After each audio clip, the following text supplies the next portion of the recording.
At Relentless Digital, we believe in breaking barriers and driving innovation. That's why we are extremely proud to sponsor the Power Women of the Trades podcast, supporting the voices and success of women in the home service industry. Together, we're creating a future where talent shines regardless of gender and diversity thrives. Join our journey at relentless-digital.com and always be relentless in your pursuit of excellence. This episode of Power Women of the Trades is also brought to you by Forrest Perry of Forrest Perry Digital Marketing. Want to generate more leads for your service business? Trust his team to deliver quality new customer leads and protect your brand online. Check out perrymarketing.com today. Hello everyone. We want to give a quick shout out to our amazing partner, Rilla, the game changer in the home service industry. Rilla's virtual ride-along software means no more physical ride-alongs. With Rilla, you can coach your team virtually 100 times faster and boost your close sale rates like never before. Don't miss out. Join the movement today and watch your sales soar. Visit rilla.com/PWT to learn more. Welcome to Power Women of the Trades podcast. This show is all about breaking barriers and changing the game. Our guests will feature some of today's most successful female entrepreneurs and other advocates of our industry as well. Because if there's one thing we know for sure, female-led entrepreneurship drives change on multiple levels. We want to empower women in the trade industry like you so you can maximize your potential, stay balanced, achieve long-term success, and claim ownership over your life.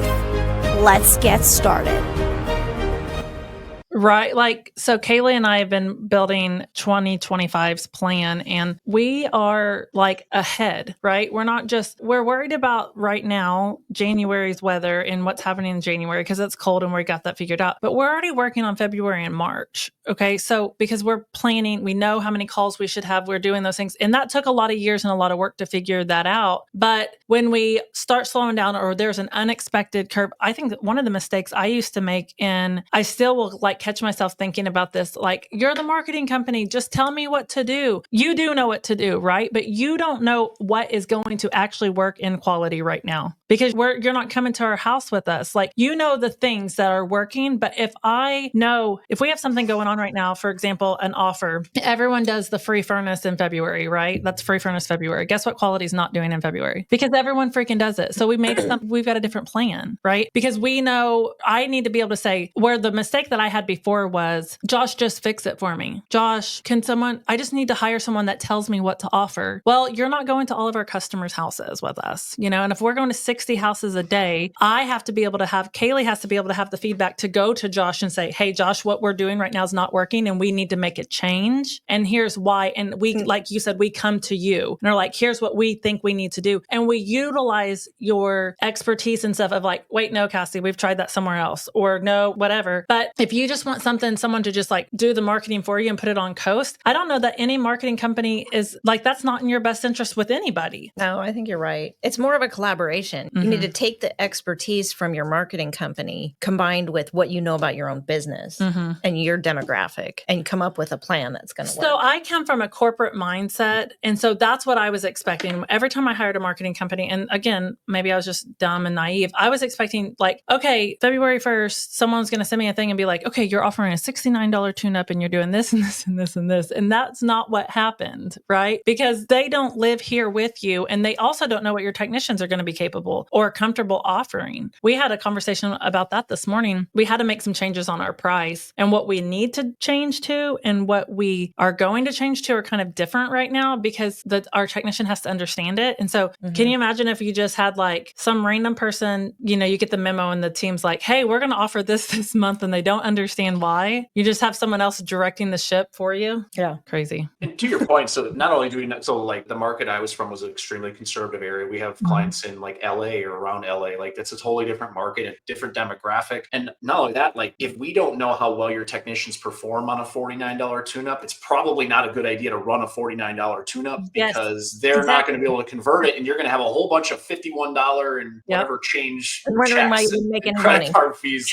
Well, we just wasted our entire customer list this season and we didn't convert anything. That's exactly what I was trying to say. You just said it a lot better. Like if your marketing company just throws some random ass offer to you and you run with it, and that's fine. It might work. But if your technician isn't trained to know how to handle that tune-up, you're not making any money and you're not setting yourself for success at all. And then in the long run, you're mad at your marketing company. And the whole time it was an operational failure on your side. That's again, like I'm telling you, don't ever catch me running a marketing company. But I think for the other side of it, it is really a collaboration. And I think it's important for our listeners to know, like, if you're unhappy with your marketing company, is it you or is it them? Mm-hmm. Like, what part are you playing as an owner in that equation? That would help to be able to answer that question. And honestly, it doesn't, you don't have, like, I think sometimes some of these groups, especially if you're in like the service type mastermind groups, some of those people are so freaking smart. Their metrics are so detailed. There's like, just start with basic metrics, like total number of calls, total number of those calls, how many were leads, of that, how many were booked, of that, how many were sold, of that, what was our average ticket? Just start, like, know the basics, and then every month do the same thing again, figure that out. And you'll start seeing trends and you'll start knowing, okay, so for every lead we have, we maybe close every actual lead, maybe 40% of those. Which doesn't sound high, but it actually is about what Searchlight and some other metrics I've seen of actual leads, because there's $0 tickets, there's estimates, there's a whole bunch of stuff in there, ones we didn't book on the phone. So if you're closing 35 to 40% of those leads, you're actually doing really well. But once you have a benchmark, okay, now our goal as a company is to go from, let's say it's at 25%, we want to go to 27 or 30. And we start making incremental improvements. And then instead of the shiny object syndrome, you just focus on what you can control. Things get so much better. I'm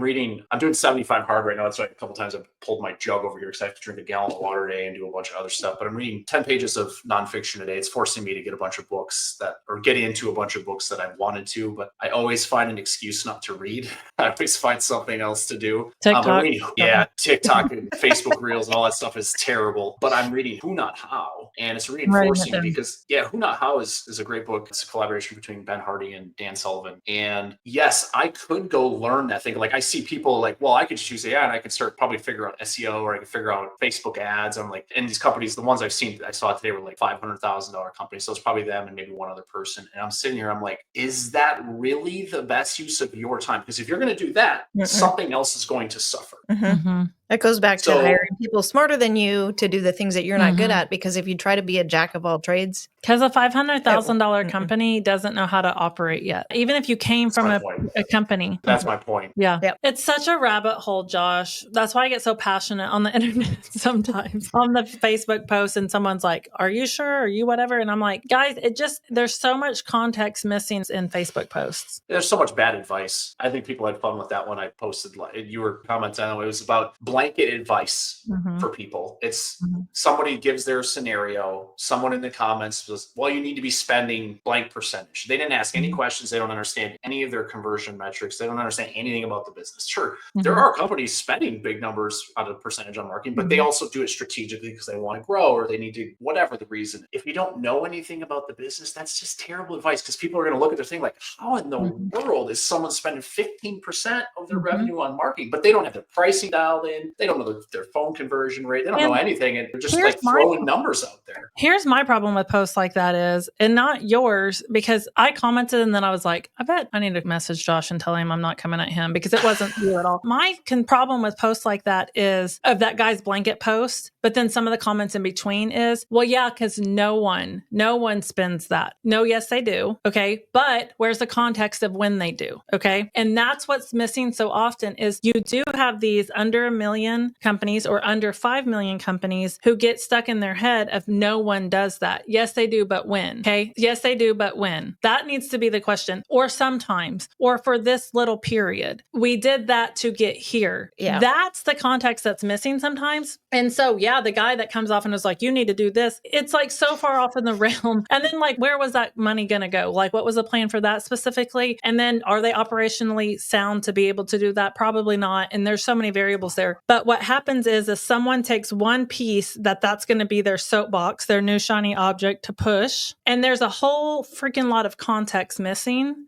And was that piece of advice for a $15 million a year company or for a one? And the advice is It's very different. Very different. And as someone who's getting started, because that was me, and I think that's like my past traumas that is coming out for me, is why I get protective, is that was me. I was reading those things of like, this is where I'm supposed to be. We are failing because we didn't do this, or we spent too much here. But I wasn't getting the information in the time frame. I wasn't getting fed it with enough context to understand that they weren't talking about me yet. Yeah. They're talking about me in 5 years. And that's a good point, because that happens every day, all day. And then you've got these smaller companies. I have one in particular. It's this very small company. I love this company. And he's such a sponge to absorb as much information as he can from peers who have been more successful than he has been yet. And it's really confusing to decipher, what pieces are going to be most valuable for a company of his size versus a company of quality size, or a company of, that's doing 25 million. That's where I get so passionate, is I just want to be like, that's not good advice. Yes, that was correct. It might be okay advice at this point for this amount of time and in this way, but that's not all there. And then you get it like clogged up with all these extra opinions of, no, never, I've never had to do that. And I grew to this point and blah, blah, blah, blah, blah. And it's like, there's so much bullshit missing out of all of those comments. To that point, another good book is What Got You Here Won't Get You There. If you haven't heard of it, great book. Just talking about how making changes in your business as you grow. Yeah. What got you here won't get you there. Because what you do is a $1 to $5 million company is vastly different than getting over that $5 million hump and then getting over that $10 million hump. And the marketing has changed. The processes have changed. Your overhead budget is way different. Like you said, Josh, $1 to $4 million company, you've got one person wearing multiple hats just because that's what the business can afford and sustain.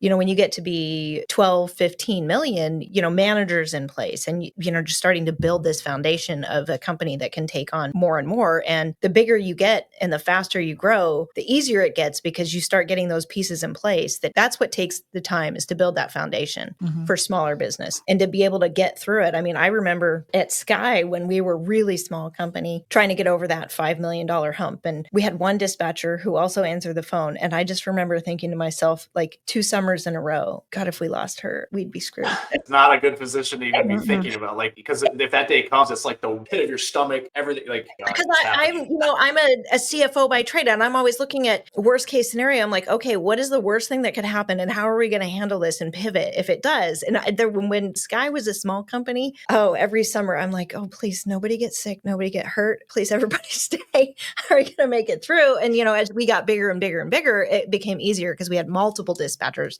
we had a call center. But at first, when there was a time I answered the phone, and I'm like you, Josh, I don't want to talk on the phone to a customer. I have customer service, but it is not my strong suit. I'm not the one that you want fixing something with a customer. I'm the behind the scenes person that's going to say, okay, this is what happened and here's how we're going to fix it. I need to have other people on the phones. So it's powerful knowing what you're good at and what you're not, though. I think that's something we almost like trick ourselves into thinking, oh yeah, I can do that. I have team members that I actually have to, like, if I ask something, even though I know it's probably not like I can do that. They just keep being yes people because they want to please and they want to serve and all that kind of stuff, which is great to have on your team. But sometimes I have to, like during our one-on-ones that we have every month, I have to have those conversations of, hey, you have to start saying no to the things that are not focused with your thing here. And if there is if there's a position we need or an automation we need or something to fill that so it gets done, we have to do that. But being honest with yourself of like, what are you good at and what do you enjoy doing? And that's what, like, how I see traction on there. That's all. EOS is all about, kind of finding your purpose and delegating, because there are other people, even though the things that I would be like, nobody can possibly enjoy that thing. There's people that enjoy that stuff. Yeah. And you just got to find them instead of always taking on more.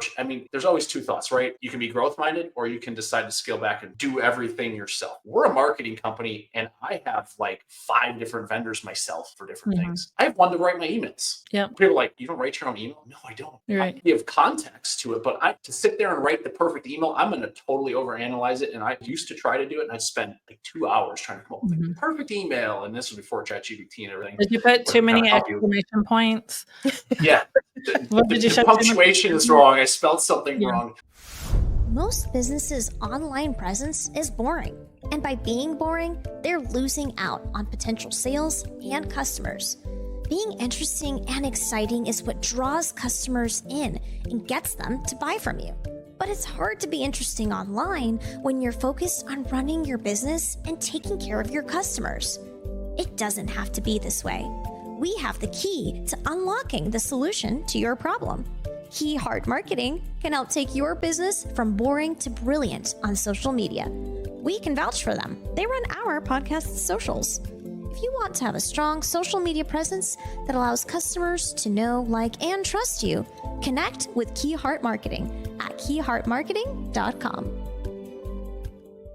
And you spend so much time on, I just want to get the message across. And I found someone that's really, really, really good at doing it. We did the same thing for Facebook. We did the same thing for over the air and some of those types of branded ads, display ads online. Like, I'm sure I could learn this stuff, but at what cost could I learn it? Right. That's not the best use of my time to grow Relentless and to serve our clients and serve the community and all that kind of stuff. And you have to, it's hard because it's like, well, I literally, like the last chapter I read from how I was like, yeah, you could save that expense, but you're also limiting your growth. And I think that's something like, yes, AI can do a lot, but right now, even is like to think I'm somewhat advanced with this stuff because Church and I teach about it. We have a course and community about it. I use it to just make my life easier. A lot of ideas, a lot of data analysis. Like I helped a customer, this could be something for those with Service Titan. He spent more in marketing in 2024 versus 2023, but he spent like an extra $100,000 in marketing, but he grew by only 150, $200,000. He's trying to figure it out. So I used to do these reports, the campaign summary reports, and lay both spreadsheets out with multiple monitors and try to mix it up and match everything and be like, okay, this is where you're losing, this is where you're winning and all that kind of stuff. ChatGPT did it for me in 5 minutes. Yeah. Stuff like that, I think, is where we need to go.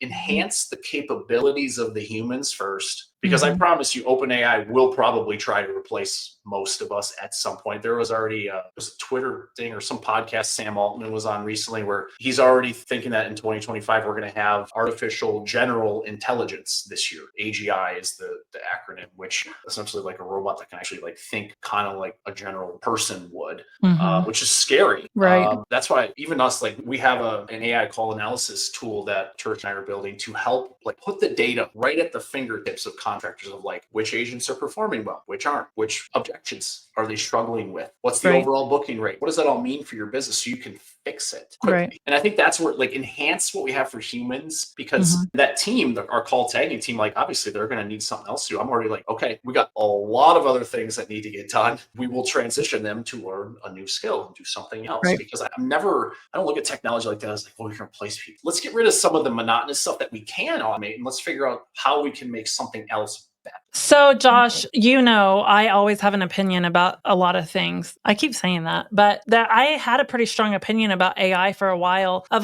no. Also private equity, haven't changed my opinion there. But anyway, but AI, I was hell-bent on no, but it was because it was presented to me for so long of replacing people. Yes, you're right. It's probably going to replace people at some point, but not all. It's a long time before robot goes and fixes an air conditioner at a house. Okay. There's going to be some time for that. We don't even have flying cars yet, right? Do we? I guess. Anyways, but I'm sure somebody's working on it somewhere. Yeah, but there are a lot of ways to utilize AI today that does not take away the people that you're in your mind trying to. Because I immediately wanted to just protect, and so I put up this I'm not using anything AI. Don't talk to me about AI. Blah blah blah blah blah. And when I started learning more of what it can do for me, it is very helpful in my day to day. I had to be in a place to be able to take on the knowledge, because I was at Thanksgiving trying to explain AI to my cousin, and I kept pulling my phone out to just show. But when you really sit down and try to explain ChatGPT to someone, you kind of feel like you're crazy for a minute, because you're I swear it's doing this. It's kind of the same thing though. Right over the holidays, I was talking to my mom about it. She's like, it's going to replace people. I'm like, no, actually, I'm think of it as an enhancement tool. If you think of it that way, whether people are going to get replaced or not, who knows? I hope not. Right. There's a human aspect that you just can't replicate replicate, but there are some things that will be replaced by AI. But just enhancing and giving us more time back in our day. But there are a lot of things that it can help you with on the day-to-day that can streamline a lot of things in your life if you have the open mindset for it. 100%. Well, and honestly, it's helped me because I used to hate putting together slide decks, like literally the bane of my existence. I loathed putting together slide decks for presentations and webinars and stuff. But because the tools are like, I can tell it what I want it to do, what the topic is, what I want the audience to get out of, and it comes up with some ideas. We change what that looks like. We never just copy paste. And I would definitely recommend you don't just take, give it your thoughts, like put your thoughts down on digital paper. It helps. It really does. It helps with, these are the things like when I see people talking about replacing like anything, different marketers or different industries inside of the trades, I realize you realize that this tool, like the one thing that you should be doing is creating video content. And literally I would venture to get, and Jen McKee might have a number on this, but I venture to get less than maybe 10% of the industry probably does. Like we see a lot because we're connected to Facebook and the influencer circle, if you will, but a lot of the trades doesn't do it. And it literally with the tools today, you can have it create a script, put a teleprompter app on your phone and just hit record. Yep. That is one thing that you cannot replicate. And you can make your business so much better by just giving back to your community, teaching them on something on like you were this morning, like open your cabinets and do this and this so your pipes don't freeze. Like those sorts of things are so valuable because there's one of the slides on Church in my presentation this week is millennials, which I'm just a very old one. We're the majority of the home buying group now. I think I don't remember exactly how it's termed, but we are boomers are second. I think they own more real estate because they have like 2 or 3 houses, some of them, but we're the majority of the new home buyers in the market. So like the new generation is here and it's millennials, and Gen Z is starting to get to an age where they can buy a house. They do business totally different than boomers or Gen X did. And we have some slides on that as well, but it's very interesting, and we have to adhere to what those customers want, and what they want is something. They don't want to talk to a person. Brittany, my wife, is a perfect example. She will look online. If you don't have that book online button on your Google business profile, she's probably not working with you. Oh my gosh, listen, Heather's in town and we need to do a photography session and I don't have it booked. I thought, that was going to be easy. And the girl that needs to do it was going to do it. She can't. So this person on Facebook is like talking about the special that they have to keep themselves busy. Oh my gosh, you guys. Okay. So it's like, this is the special. Okay. And as soon as I'm like, I'm interested, he says, call the office to book it. Nope. Didn't. Nope. Don't even put it on social media. They don't. But think about that. So you're a genuine lead that did not book, and they don't probably even fully understand or comprehend why you didn't book. Yep. Because they don't offer the options that the current day customer is looking for. And it's a problem. And they generated a lead, even if it was for your referral, it's still a lead. Right. And they lost the opportunity because they didn't have something that was so simple. And there's different providers out there for that stuff. And it's like the technologies are those things you really need to have. I'm going to have Tersh screen grab this at 52 minutes. And I'm going to send this to him and just tell him, the guy's nice. He's a great photographer, known of him my literal entire life. He did the work. He was doing the legwork to generate himself leads. But the answer of call the office, I was like, I don't have time for that. And I don't use my phone for that service actually. So even small business like that, where maybe it's just, I don't know what his situation is. Maybe it's just him, or use Calendly. Here, book an appointment. That would have gotten you to the next stage and you would have been fine. You would have stopped your search. Okay, cool. Great. He's very well known. He booked an appointment. I'll get to it when. Because we're trying to multitask. It's like we're having a conversation where we're trying to book this appointment online. And some people, older generation, and that's fine, they do want to call. They want to talk to a person. Right. But this generation, the younger generation does not at all. Literally, Kaylee, love her. That's why you have to have options. Yeah, you need options. Hey, I can book you here, or you can call. That would have been great too. But like Kaylee, she normally has headphones in and can hear, so she isn't hearing this today. But she is 24, and so I have a picture of her one day because she was like texting and calling everybody, and then I was like, Kaylee, you're just gonna have to call this person, and she's like, what? And so she ends up calling them, and I was like, I took a picture and said, live footage of Kaylee talking on the phone right now, and she was like looking at me, cracking up. And now all the time she's like, oh, I called them, but because that's not her generation. They didn't grow up doing that. I mean, we're 12 years old. At least I was 12 years old, calling and ordering a pizza. I have there was no internet. Story. Kaylee keeps giving me the timer, but I have the funniest story. We have also a 24-year-old, and his friend they were all at a house one time, and they're trying to call the movie, to find out if the movie theater, not the movie recording, because we used to have to call the movie recording. I remember. see what time the movie played. Yep. Okay. They weren't even doing that. They were just trying to call the movie theater for something. And it was a busy signal, like ding, ding, or whatever that busy thing is. And he throws the phone, and he's like, what's wrong? And we're like, what? And so we go, and it's a freaking busy tone. And he had never freaking heard that because everyone just, they just text. Or there's just like call waiting, it just keeps ringing. And so he didn't know what the busy signal was. But that's funny. That tells you how different your buyer is and how different you have to approach and think about things. Very well, good. And the offers you mentioned, and I know we're going to wrap this up, but the offers that we mentioned, something may work in your market, may not work in a market in Florida or in New Jersey or whatever. The audience is different. Some, like the market I was in, was older conservative people. So there's a certain way to go to market with them. There's some of these other metro markets are just different. They don't react to things the same way, or they don't like the same types of messaging. So you just have to know your audience. And Melissa Data is a great resource for that. And here's where the power of like AI and this stuff, and I can wrap this up. Like Melissa Data is I don't know if you guys ever one of those reports you've seen. It's like 110 pages. You give them a customer list, and it's like 110 pages of everything about your customers, like everything. There's a lot of data points. We can get into a whole scary side of it too, but there's a lot of data points. But you can put a report like that PDF into ChatGPT and help with your marketing messaging, help with your videos, help with your emails, help with like, who are my customers, and help me write an email to my specific customer about this specific thing so they can take care of their house or whatever it is. But there's ways to take the data and make it better for your business. Focus on that first. I wouldn't focus on placing anyone or trying to go down this deep rabbit hole, unless that's a really interesting thing and you're going to start a business on that instead of what you're doing now, which I would recommend. But just as Cassie would say, she doesn't want to be a marketing company. So we do get beat up a little bit, especially this time of year. I say that with love because I feel that for you guys. I know that that's rough for you. I hate when I see in these groups, like, looking for a marketing company because mine promised me this. And it's like, first of all, if anyone promises you a shit ton of leads or anyways, back up, because they can get your phone to ring, but they cannot make that turn into anything for you unless they answer in it for you. Okay. But I just hate that for you guys when I've never ran into anyone who did not like Relentless Digital. So I think it's because you definitely communicate with your contractor and they understand maybe their failure too. And maybe that's on that other advice there too. Maybe the other marketing companies, if you're a newer marketing company, maybe you need to be a little more transparent with your contractor of like, hey, buddy, we're doing some good work for you, but you got to do the other side for us, Yes, and that partnership. It's just like if you had an internal, like I think of Matt Tyner, he was a CMO and he had like literally like 6 different, he was like $100 million brands that he was managing. He had like 6 different people making like 6-figure salaries at his company. He had like his own marketing agency inside of his company, but they're obviously able to afford that. But he had specialists for every single part of his business. And that's why they grew. And his biggest advice, I asked him about a year ago about ChatGPT and, is he focused on this? What is a big brand focused on? He's like, you know what? I will keep an eye on it, but we're just blocking and tackling better than ever. Let's just the basics. Just we're booking calls, we're selling jobs, we're getting our revenue and hitting our goals, and that's it. And it was like to hear $100 million plus company that was still growing.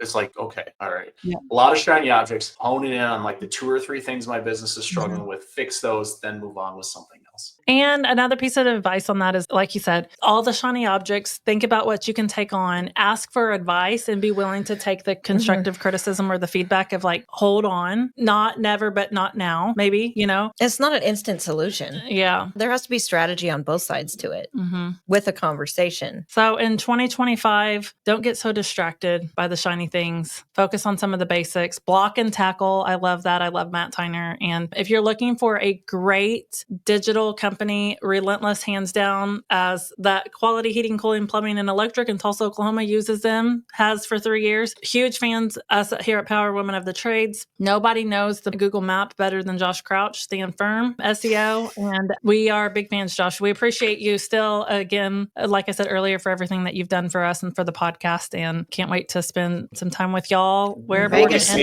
be seeing you a bunch in the next couple months. So yeah, I sent him my schedule and he's like, same.